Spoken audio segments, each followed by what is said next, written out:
The invitation arrived on thick ivory cardstock, embossed and formal, her company's logo stamped in gold like a seal I'd never earned in her eyes.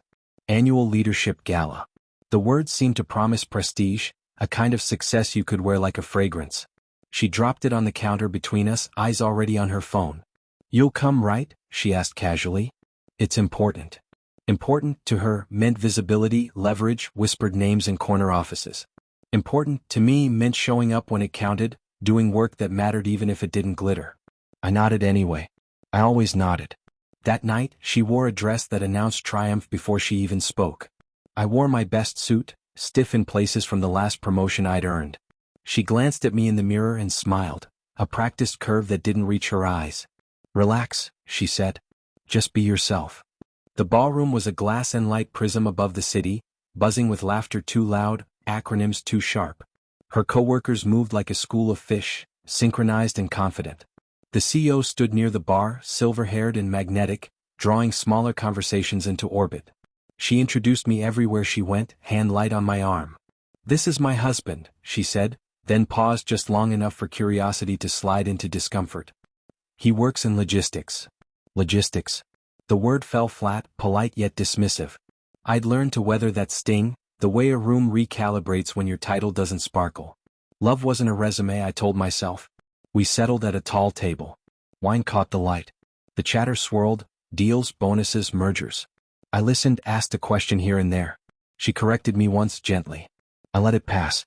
Then came the question everyone loves. "So, how did you two meet?"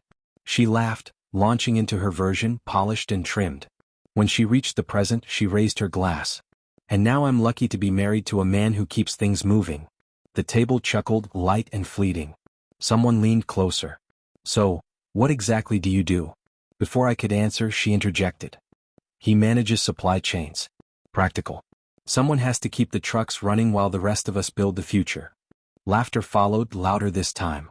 Even the CEO smiled thinly, amused. Something inside me stirred, long suppressed. I set my glass down, the clink cutting through the noise. "I'd like to say something," I said, steady, calm. Her frown deepened, warning lines between her brows. "Now," I insisted. The room quieted. Eyes turned. The CEO raised an eyebrow. "I work in logistics," I began.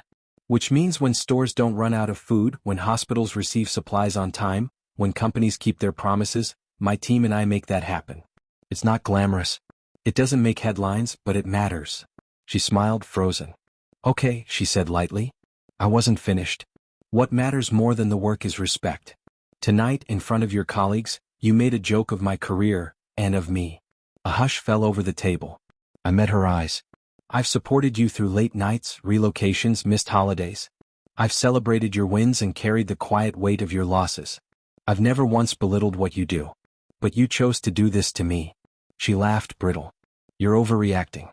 It's just banter." "It wasn't banter," I said. "It was contempt." The word hung.